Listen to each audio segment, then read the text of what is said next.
Then why don't I start testing it out with a little Kamehameha? Jaquez Jr.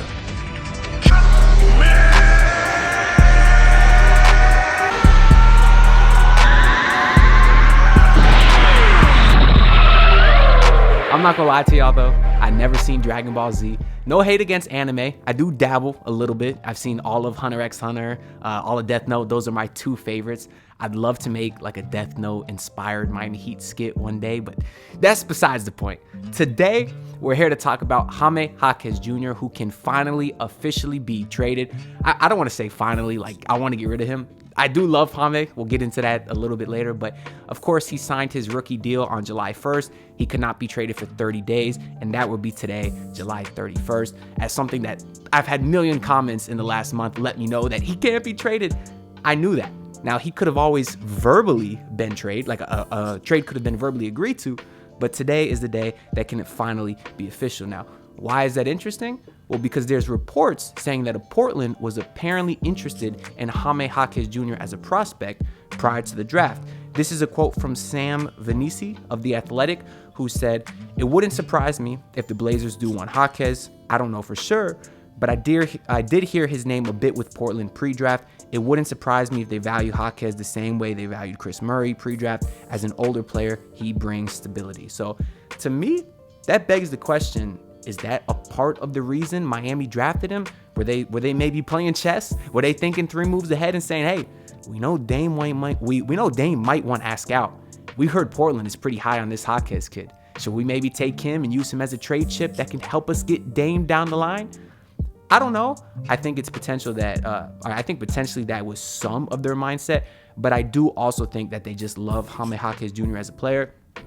He fits everything that the Miami Heat could need, and Portland in that sense. I want to pull up his college stats here now. On his college basketball reference, he's officially listed as a 6'6" guard, but on his NBA basketball reference page, they have him as a 6'7" small forward. So don't worry, Portland fans. I know y'all don't want another guard. That's why y'all been hating on Tyler Herro. This is a guy that is more of like a swing man, and honestly, at 6'7", 220, he might be able to play some 4 in today's NBA, especially because he has a lot of the footwork that a lot of modern 4s have now, or not even a lot of modern 4s, a lot of older 4s used to have, because I feel like footwork is kind of a lost art. Y'all know when I'm in the other bedroom, I usually have the Hakeem Olajuwon Funko Pop. That's because I'm a guy who loves footwork. I'm not going to say what I said that one video. If y'all know what it is, if you know, you know. Those are for the OG fans. Let me know down in the comments below. But anyways, I love footwork, especially as a guy myself who's not athletic. Well, how do I score on more athletic defenders? Footwork, baby. It's all about IQ, something that Jimmy Butler is very good at as well. But anyways, Jaime Jaquez Jr., a lot of great footwork, 6'7". In college, his senior season, he averaged 18 points a game and 8 rebounds. So again, he's a guy that could probably play some 4, meaning that maybe there's a world where Portland could have a Scoot, a Scoot, Simon, Sharp, Jaime lineup. I don't think so. I mean, the potential's there just because Shaedon Sharp is also 6'6", so maybe he could play the 3, and then obviously you'd have Scoot and Simon at those other guard spots. Now, in college, Jaime did only shoot 32% from 3 his senior season, but his form looks a lot better. That I think coming into the NBA, when you start working on it more, I think that's something that can I think he can translate into a much better 3-point shooter than what he showed in college, because he did shoot 48% from the field. So it's not like he's some inefficient shot chucker. It's just his 3-point percentages were a little bit lower. Now, in the summer league, he played 2 games. The second game, he was not good, but I think he had some shoulder issues. So we really only got 1 full game to base him off of. And a minute in, I thought it was going to be trash. The dude had like 4 fouls in 9 seconds, airballed his first shot. It was looking ugly. But then he put the yam time, put a poster, dunked on someone's head. And from that moment on, I was a fan. All those people I heard calling him unathletic coming out of the draft, he shut them up real quick. Because that shocked me. Maybe people was just saying that because he's white. I mean, I don't know. I've been hearing the same thing. Except I'm actually not athletic at all. But anyways, I think he'd fit nice in Portland because, like I said, he could play that 3 or that 4 spot. So it makes sense that they might want him. He's 22 years old, so he does fit their timeline. But he also does have a lot of experience from college. So I don't think it's like they're just throwing another guy, another super young 19-year-old in there.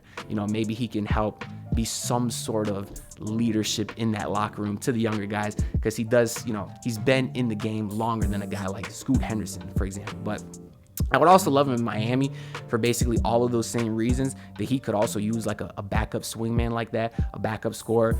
They're saying Jaime could be a baby Jimmy, obviously because of the footwork, but he can attack the rim. And I didn't even mention, he has all the tools to be a very good defender in this league. Because we talked about his athleticism, we talked about his size. He seems to be a very, very high IQ player. So I think he's someone that could translate to a good defender in the league, especially, if he stays in that Heat system. And y'all know how they preach defense. I think they will make him an exceptional defender, because I don't know if he is already.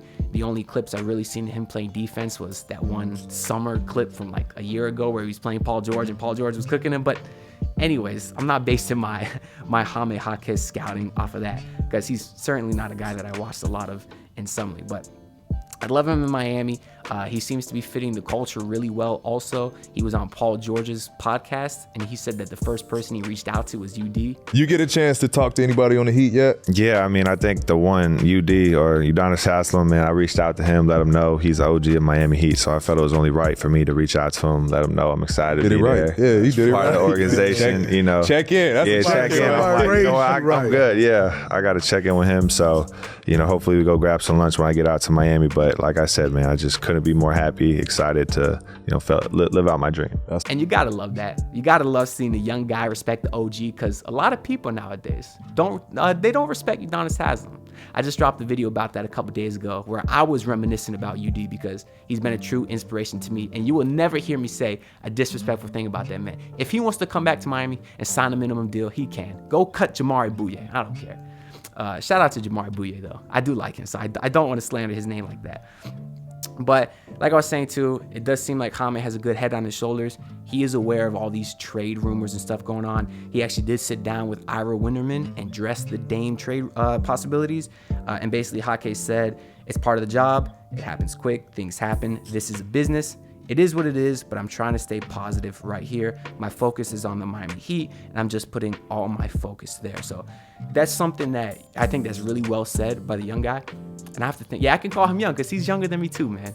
It's crazy that I'm now watching players that are younger than me, man. It's a real quarter life crisis, And I'm sure there's people older than 25, which is what I am watching this, that don't like me here and saying I'm getting old. But the people my age, y'all know what's going on, man. We watching dudes younger than us, because I think Zion, that was the last draft class that was like my age. But anyways, shout out to Ira Winderman for that quote. I actually like Ira. I know a lot of players seem not to like Ira. That's actually something I asked Mario Chalmers about on our last podcast, and kind of said, yo, do the players like Ira? And Rio just hit me with the no comment. So that tells you something, why the players don't like Ira. I'm not quite sure. But I think that's all I got about Jaime Jaquez. Again, he's a guy that I really like. I think he'd fit perfect on this Heat team. But I also think he'd fit good in Portland. And to be honest, I would trade him there. So I want to know if y'all would trade Jaime Jaquez Jr. Would you trade him and Jovic? Would you trade one or the other? If so, which one would you trade? Personally, I would trade both. Now, I don't think the Heat will have to, because I do think they have leverage in this situation. Obviously, I have 100 videos about that. But I don't think they'll have to. But if they do, I would trade both. I know there's a lot of people that are not going to like that. They're going to say Jaime and Jovic are the future. You got to keep one of them. Or some people saying you got to keep both of them. But listen, I'm not sure how much longer Jimmy Butler's prime is. When you get him and you get a guy like Dame, who is a little bit older, you have a 2-year window for sure. I don't know if that's minimum 2 years, maximum 2 years, but a 2-year window for sure. And because Jaime and Jovic are still so young, I still think they might need a few more years to develop and obviously reach their full potential, maybe even become an NBA player. That remains to be seen with both of those guys. So I'd like getting the more locked-in star. Give me Damian Lillard, and I think you can be a contender for 2 years at least. And that's not something a lot of teams can say. But let me know what y'all think down in the comments below. I do want to shout out my guy Darius Jordan, the Nasty Man, for the $5 super thanks last video. If y'all want a super thanks too, it's some new YouTube option down below next to the like button. Of course, any money I get will go right back into these videos, because y'all know the dream is to do this full time one day. So I do appreciate you, Darius Jordan, and thank the rest of y'all for the support. So make sure to like the video if you enjoyed. Make sure to subscribe. Help me get to 3K. And we'll see what happens. But I'll let y'all know if we get any news. Hopefully. Dolphin season coming up. Kind of want to make some Miami Dolphins videos. Let me know if y'all be interested in that too. But I'll see y'all next video. Look, pull up in your city, tryna get that dead face. Do it on my own, I don't need no dead weight. Had to kill him off, yeah, I need a head space. You know this homegrown bitch, don't offend me.